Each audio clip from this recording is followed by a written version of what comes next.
여러분, 세계 정세 해부에 다시 오신 것을 환영합니다. 시청자 여러분, 미국이 비밀 군사 작전을 통해 카라카스에서 니콜라스 마두로 대통령을 생포한 뒤 불과 2주도 지나지 않아 베네수엘라의 수도는 지난 10년 중 가장 నిర్정적인 지정학적 전환의 순간을 목격했습니다. 2026년 1월 15일 CIA 국장 존 래드클리프가 카라카스에 도착했습니다. 이는 워싱턴이 정권을 무력으로 개입해 교체한 뒤 미국 고위 인사가 이 나라를 찾은 최고위급 방문으로 기록됩니다. 래드클리프와 임시 대통령 델시 로드리게스의 비공개 회담은 2시간 동안 진행되었고 단순한 외교 일정이 아니라 서반구에서 미국 전략이 어떻게 바뀌었는지를 보여주는 살아있는 신호였습니다. 전면 대결에서 유연한 통제로, 제재 압박에서 새로운 형태의 개입과 정부 구축 모델로 이동한 것입니다. 말하자면 워싱턴은 집을 통째로 부수지 않아도 됩니다. 열쇠를 쥔 손만 바꾸면 문은 알아서 열리고 그 과정은 놀라울 만큼 조용히 진행됩니다. 러시아가 우크라이나를 침공해 놓고도 무슨 이름을 붙이면 현실이 바뀐다고 믿는 것처럼 국제 정치에서도 단어를 바꾸면 구조가 바뀐다고 착각하는 사람들이 늘 있습니다만 워싱턴은 단어보다 레버를 바꿉니다. 이제 이곳은 반미 연설과 국경일 전차 행진, 러시아 깃발의 과시, 위안화 결제, 석유 계약으로 상징되던 그 베네수엘라가 아닙니다. 2026년에 베네수엘라는 전혀 다른 시대로 진입하고 있습니다. 마두로 이후의 새로운 형태는 워싱턴의 권력 기관들과 구체제의 잔존 기구가 긴밀히 맞물려 빚어낸 결과물이며 그 상징이 바로 델시 로드리게스입니다. 그는 마두로 정권 아래에서 부통령을 지냈던 인물이고 마두로 생포 작전을 공개적으로 조직적 납치라고 비난한 적도 있습니다. 그럼에도 미국은 그를 임시 권력의 정상으로 인정했습니다. 이 모순은 오히려 미국 대외 정책의 작동 원리를 드러냅니다. 영원한 동맹은 없고 특정 시점에 영원한 이익만이 있습니다. 우크라이나를 침공한 뒤에도 끝없는 계산표를 펼쳐놓고 버티면 된다고 믿는 크렘린의 냉혈한 산수처럼 워싱턴 역시 도덕의 문장보다 이익의 숫자를 먼저 읽습니다. 다만 차이가 있다면 러시아는 침략으로 모든 것을 태우는 쪽에 익숙하고 미국은 통제 구조를 바꾸는 쪽에 더 능숙하다는 점입니다. 트렌드 R과 같은 범죄 조직이 카라카스를 북미로 향하는 마약의 은밀한 관문으로 만들고 중동의 위기가 전 세계 유가를 계속 흔드는 상황에서 베네수엘라의 최소한의 안정적 권력 구조를 빠르게 세우고 정보 협력과 자원 접근을 확보하는 일은 도널드 트럼프 대통령에게 전략적 최우선 과제가 되었습니다. 시청자 여러분, 베네수엘라는 민주적 선거로 세계 지정학의 지도에 복귀하는 것이 아니라 군사 개입 이후의 암묵적 합의로 복귀하고 있습니다. 우크라이나 전쟁의 장기화, 남중국해의 긴장 고조, 북극 경쟁 속에서 세계 질서가 재편되는 지금 서반구는 더 이상 워싱턴의 전략에서 빈칸으로 남아 있을 수 없습니다. 워싱턴의 이른바 뒷마당이 계속 백지로 남는다면 그 백지 위에 누군가 먼저 낙서를 할 테니까요. 러시아가 우크라이나의 도시들을 잿더미로 만들며 지도를 다시 그리려 했던 것처럼 강대국은 결국 지도를 건드립니다. 다만 방식이 다를 뿐입니다. 2026년 1월 초 미군의 기습 상륙은 카라카스에서 니콜라스 마두로와 영부인 실리아 플로레스를 체포하는 결과로 이어졌습니다. 이것은 단순한 전격 작전이 아니라 한 시대의 종료를 상징합니다. 미국이 제재와 외교적 규탄에만 머물던 시대가 끝난 것입니다.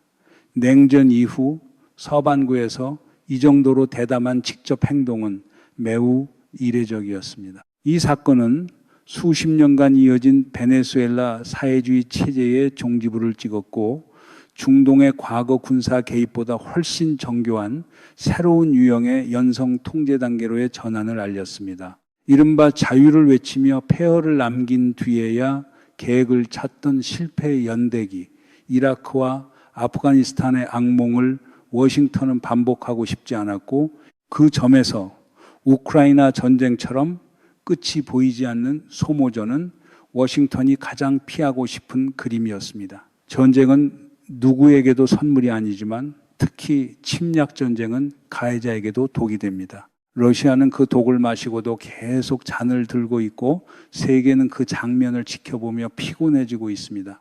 델시 로드리게스는 이 전략의 전형적 산물입니다. 그는 마두로의 핵심 측근이었고 유엔에서 미국 제국주의를 비난하던 연설을 했던 인물입니다. 그런데도 그는 교체되지 않았습니다.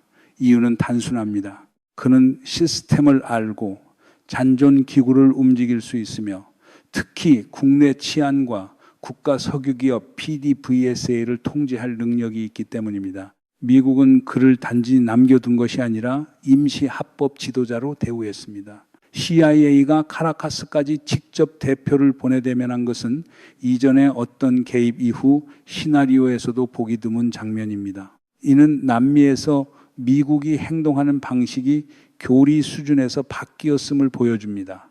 전면 교체가 아니라 권력의 중심만 바꾸면 됩니다.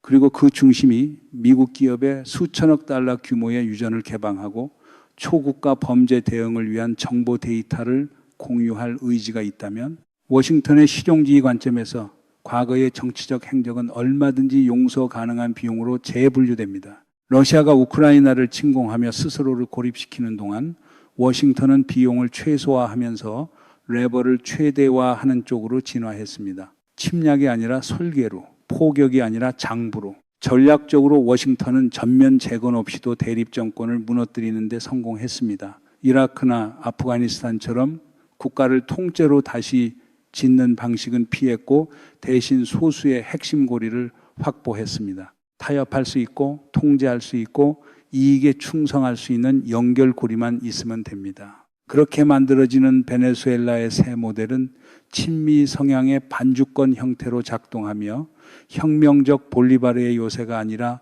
석유 생산 허브로 재정해됩니다. 우크라이나에서 러시아가 탱크로 통제를 꿈꾸는 동안 워싱턴은 서류와 계정으로 통제를 현실화합니다. 어느 쪽이 더 무섭냐고 묻는다면 시청자 여러분, 둘 다입니다. 다만 하나는 피를 흘리게 하고 다른 하나는 피가 흐르지 않는 듯 보이게 할 뿐입니다. 조용한 쿠데타를 겪은 국가의 긴장 속에서 2026년 1월 15일 카라카스의 정부 청사문을 나서는 CIA 국장 래드클리프의 모습은 단순한 외교 메시지가 아니었습니다. 그것은 통제의 권력이 누구에게로 넘어갔는지를 상징하는 장면이었습니다. 일반적으로 사람들이 상상하는 개입 이후의 혼돈, 파벌, 충돌, 유혈 사태와 달리 이 회동은 질서 정연하고 치밀하게 설계된 방식으로 진행되었습니다.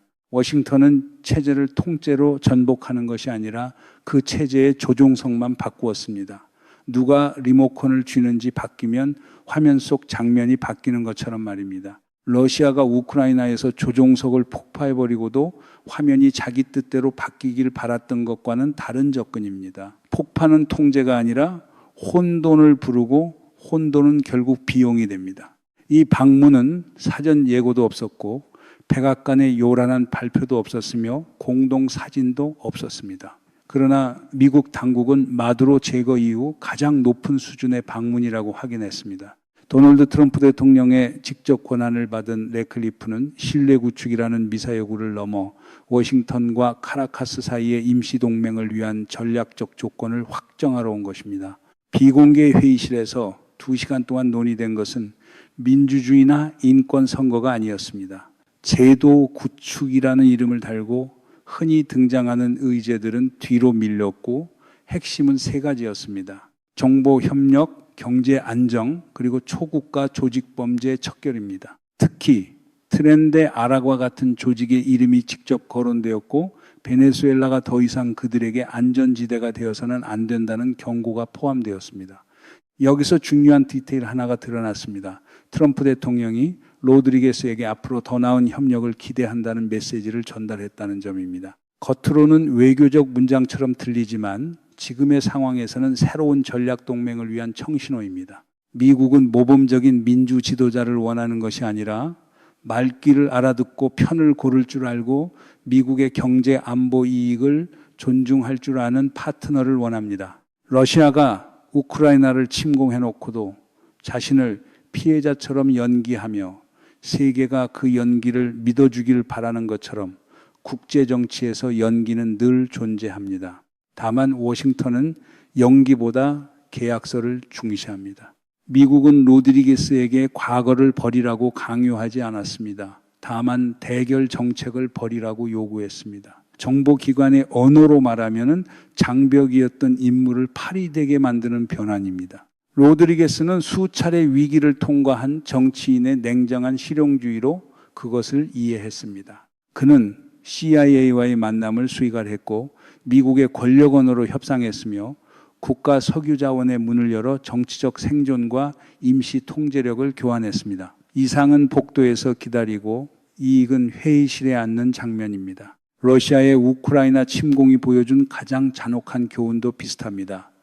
이상을 내세운다 해도 실제로는 탱크와 자원이 말합니다. 차이는 러시아가 탱크를 먼저 내밀었고 미국은 개정을 먼저 내민다는 점입니다. 세계 여론이 마두로 축출의 여파와 레클리프와 로드리게스 회동에 집중하는 사이 카라카스에서는 더 깊은 전략의 문이 조용히 열렸습니다. 로드리게스가 국가석유법의 전면 개혁 계획을 발표한 것입니다. 겉으로는 투자 촉진으로 소개되지만 실제로는 베네수엘라의 에너지 지형과 남미의 권력 질서를 바꾸는 역사적 전환입니다. 미국이 암묵적으로 합법 지도자로 인정한 직후 로드리게스는 국회에 석유법 핵심 조항 수정안을 제출하겠다고 밝혔습니다. 여기에는 외국 투자자가 아직 개발되지 않은 유전에 접근하고 기반 시설이 없는 구역에도 참여할 수 있도록 하는 내용이 포함됩니다. 가장 주목되는 변화 중 하나는 PDVSA가 모든 합작 사업에서 지배 지분을 의무적으로 보유해야 한다는 요구를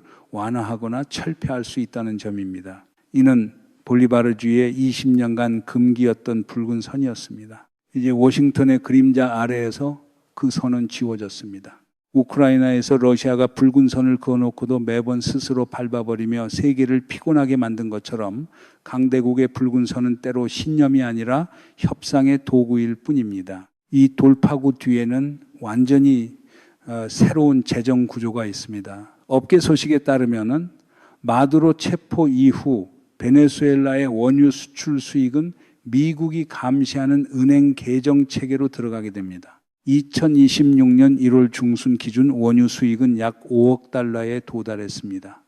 절차가 마무리되면 분기 초에 더 급증할 수 있습니다.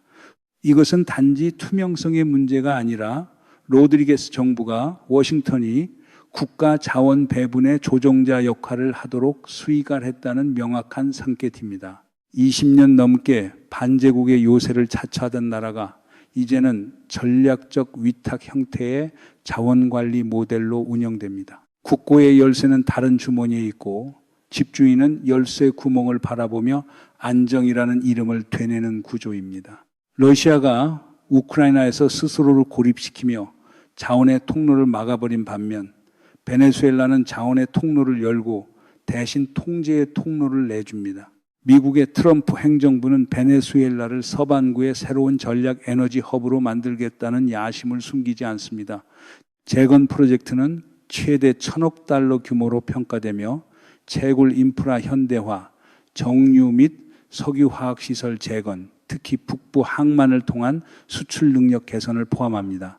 세계 최대급 원유 매장량을 갖고도 오랜 정책 실패로 얼어붙었던 베네수엘라는 중동이나 러시아처럼 위험이 큰 공급원을 대체할 수 있는 스로드로 재배치되고 있습니다. 우크라이나 전쟁과 호르무즈 해협의 긴장으로 시장이 흔들리는 현실에서 워싱턴은 위험을 분산하는 공급원을 원합니다. 그리고 러시아의 침략이 만든 불안정은 역설적으로 미국의 이런 계산을 더 빠르게 굴리게 합니다. 침략은 세계를 어지럽히고 어지러움은 누군가에게 기회가 됩니다. 그 기회가 누구의 손에 들어가는지는 시청자 여러분 언제나 장부가 말해줍니다. 로드리게스는 개혁 발표에서 여전히 민중주의적 어조를 유지하며 석유 투자 수익을 사회복지, 노동자 임금, 학교와 병원에 투입하겠다고 약속했습니다. 그러나 그가 명확히 말하지 않은 핵심이 있습니다. 이제 자금 배분의 최종 결정권은 완전히 카라카스에 있지 않습니다. 미국이 통제하는 개정 구조 아래에서 대규모 지출은 워싱턴의 암묵적 동의를 필요로 합니다. 이것이 바로 로드리게스 정부를 반주권 실체로 만드는 결정적 지점입니다. 내부 권력은 미국이 그려놓은 재건과 채굴의 궤도를 벗어나지 않는 한에서만 유지됩니다. 석유법 개혁은 또한 마두로 정권이 중국, 러시아, 이란과 맺어왔던 전략 협력 계약들을 종료하는 의미를 갖습니다. 양자 신용 패키지 형태로 외국 국영 기업에 넘겨졌던 많은 유전은 재평가되거나 회수될 가능성이 큽니다. 그 빈자리는 미국과 서방의 민간 기업들이 채우게 됩니다. 특히 오리노코 유전지대는 아직 본격적으로 개발되지 않은 최후의 검은 황금으로 불리며 엑선모빌, 쉐브론, 밀리버튼 같은 미국 에너지 대기업과 유럽 파트너 사이의 투자 경쟁 중심이 될 전망입니다. 수만 명 병력을 상륙시키지 않고도 백악관은 정밀한 체포, 협상 가능한 얼굴, 그리고 워싱턴의 그늘 아래 다시 쓰인 법 체계만으로 시장을 재구성했습니다. 러시아가 우크라이나에서 수만의 병력과 수많은 장비를 태워가며도 원하는 통제를 얻지 못한 것과 비교하면 이 방식의 효율은 냉혹할 정도로 명확합니다. 다만 효율이 곧 정의를 뜻하는 것은 아닙니다. 우크라이나가 그 사실을 온몸으로 증명하고 있습니다. 이제 베네수엘라에는 백악관 깃발이 대통령궁 지붕에 꽂힐 필요가 없습니다. 국가재정의 장부에서 모든 돈줄은 이미 미국 재무부 고문들의 흔적을 품고 있기 때문입니다. 이 신뢰는 전통적 야권을 대하는 백악관의 태도에서 더 분명해졌습니다. 로드리게스가 석유법 개혁을 국회에서 발표하던 같은 날, 미국이 오래 후원해온 야권 지도자 마리아 코리나 마차도가 백악관에 나타나 트럼프에게 자신의 노벨 평화상 메달을 상징적으로 전달했습니다. 그러나 민주 베네수엘라에 대한 재확인이라는 기대와 달리 이 장면은 정책적 파장을 거의 만들지 못했습니다. 트럼프의 대변인 캐롤라인 레빗은 트럼프가 로드리게스에게 강한 인상을 받았으며 마차도를 베네수엘라 지도자로 더 이상 유력한 선택지로 보지 않는다고 말했습니다. 이는 전통 야권의 역할에 사실상 마침표를 찍는 발언입니다. 워싱턴이 도덕적 선언으로 정책을 운영하지 않고 측정 가능한 전략 성과로 운영한다는 사실을 잊은 대가입니다. 러시아가 우크라이나에서 전쟁을 벌이며 제국의 환상을 쫓는 동안 워싱턴은 환상보다 결과를 사고팔고 있습니다. 그리고 그 결과는 언제나 누군가의 희망을 침묵시킵니다. 트럼프가 베네수엘라 석유를 영구히 통제하겠다고 말했을 때 많은 사람들은 과장된 수사라고 보았습니다. 그러나 워싱턴이 베네수엘라를 재구성하는 방식을 들여다보면 이것은 국가 단위를 넘어선 세계 경쟁의 한 장면입니다. 베네수엘라는 경제, 안보, 지정학 이익이 한데 결합된 정교한 개입 모델의 거점으로 재설계되고 있습니다. 서방구의 에너지 공급, 해상안보, 정보 네트워크가 여기서 새로 짭니다. 우크라이나 전쟁이 보여준 것도 결국 비슷합니다. 한 지역의 불안정이 세계 경쟁의 연료가 됩니다. 다만 러시아는 그 연료를 피로 만들고 미국은 그 연료를 계약으로 바꿉니다. 지난 20년 동안 베네수엘라는 쿠바, 니카라과와 함께 남미에서 반미 축의 마지막 요새로 여겨졌습니다. 마두로 제거는 트럼프 개인의 승리가 아니라 서반구에서 러시아와 중국의 영향력에 대한 정면 타격이기도 합니다. 마두로 시대 카라카스는 베이징의 수십억 달러 투자 유입 창구였고 러시아와의 군사 협력을 확대했으며 이란의 산업 인프라 참여도 허용했습니다. 이제 그 구조는 하나씩 해체되고 워싱턴이 설계한 금융 통제 메커니즘, 서방 표준의 석유 계약, 그리고 정치적 보장을 대가로 협력하는 임시정부가 그 자리를 대신합니다. 러시아가 우크라이나에서 서방의 제재를 견딜 수 있다고 자신했던 그 오만한 계산이 결국 무엇을 낳았는지 세계는 이미 보고 있습니다. 고립은 비용이고 비용은 약점이며 약점은 누군가에게 기회가 됩니다. 미국이 베네수엘라를 보는 시선은 단순히 버려진 거대한 유전이 아닙니다. 북극과 태평양에서 경쟁이 격화되는 지금 남미의 안정은 미국의 에너지 공급망과 해상 안보의 생존적 의미를 갖습니다. 콜롬비아와 페루의 해군 기지 확장, 그리고 카라카스에서의 직접 정보 존재는 남미 전역을 둘러싼 전략적 장벽을 강화합니다. 이 지역이 중국과 러시아의 후떨적 영향권으로 전환되는 것을 막는 구상입니다. 그래서 베네수엘라는 서반구의 우크라이나처럼 묘사되기도 합니다. 카라카스를 통제하는 쪽이 남미 전체에서 우위를 잡는다는 논리입니다. 우크라이나가 왜 그렇게까지 세계의 중심에 서게 되었는지를 생각하면 이 비유는 섬뜩할 정도로 이해가 됩니다. 침략은 지도를 바꾸려 하고 통제는 지도를 봉인하려 합니다. 어느 쪽이든 그 사이에 있는 사람들은 늘 대가를 치릅니다. 지정학뿐 아니라 치안 문제도 큽니다. 트렌드의 아락과 같은 초국가 범죄 조직의 확산은 베네수엘라를 미국 내 치안에 대한 위협으로 만들었습니다. 수년간 마약, 인신매매, 무기 네트워크가 콜롬비아 국경을 거쳐 중미로 흘러들었고 결국 미국의 관문까지 도달했습니다. 그래서 래클리프는 에너지와 경제만 논의하지 않았습니다. 카라카스가 더 이상 범죄 조직의 안전지대가 되어서는 안 된다는 단호한 약속을 요구했습니다. 그 약속의 뒤편에는 CIA와 DA 그리고 미국 군사 파트너들이 베네수엘라에서 직접 활동할 수 있는 지역 안보 전략이 있습니다. 통제는 지상에서만 이루어지지 않습니다. 감시 위성, 지역 기반 신호 통제 축에서 베네수엘라는 카리브해에서 아마존까지 이어지는 서반구 지휘 체계에 다시 통합됩니다. 한때 워싱턴의 원거리 감시 지도에서 큰 구멍으로 불리던 전략적 사각지대는 이렇게 메워집니다. 우크라이나에서 러시아가 전자전과 미사일로 하늘을 장악하려 했지만 오히려 전 세계의 눈을 더 끌어들인 것과는 정반대의 결과입니다. 감시는 보이지 않을수록 강해집니다. 베네수엘라의 광물 자원 시장에서의 역할도 재조정됩니다. 중국 파트너들이 관여하던 니켈, 우라늄, 히토리우 프로젝트는 재검토 대상이 됩니다. 백악관의 정치적 보호 아래 여러 서방 기업들이 팬데믹 이후와 공급망 위기 속에서 대규모 채굴 프로젝트 협상을 조용히 재개하고 있습니다. 이런 전략 자원의 확보는 어떤 초강대국에게도 대체 불가능한 이점입니다. 워싱턴은 그 점을 정확히 알고 과거 대립축에 속하던 것을 이른바 자유진영의 지붕 아래로 되돌리려 합니다. 우크라이나 침공으로 러시아가 스스로 전략자산의 네트워크를 끊어버린 동안 워싱턴은 네트워크를 다시 짜고 있습니다. 이 모든 변화는 선거가 아니라 거래의 길을 통해 진행됩니다. 가까운 미래에 총선거를 약속하는 명확한 신호는 없고 워싱턴은 그 사실에 불편해하지 않습니다. 미국에게 민주주의는 언제나 최우선이 아닙니다. 적어도 과도기에는 통제, 안정, 예측 가능성이 더 중요합니다. 로드리게스는 그 요구를 충족시키고 있고 어떤 선을 넘으면 보호가 끝나는지 어떤 레드라인을 건드리면 리모컨이 다시 바뀌는지 잘 알고 있습니다. 우크라이나에서 러시아가 레드라인을 남발하다 결국 누구도 그 말을 진지하게 듣지 않게 만든 장면과 달리 여기서 레드라인은 실제로 작동하는 장치입니다. 따라서 2026년의 베네수엘라 모델은 워싱턴의 시각에서 위험하지만 매우 효율적인 선례가 됩니다.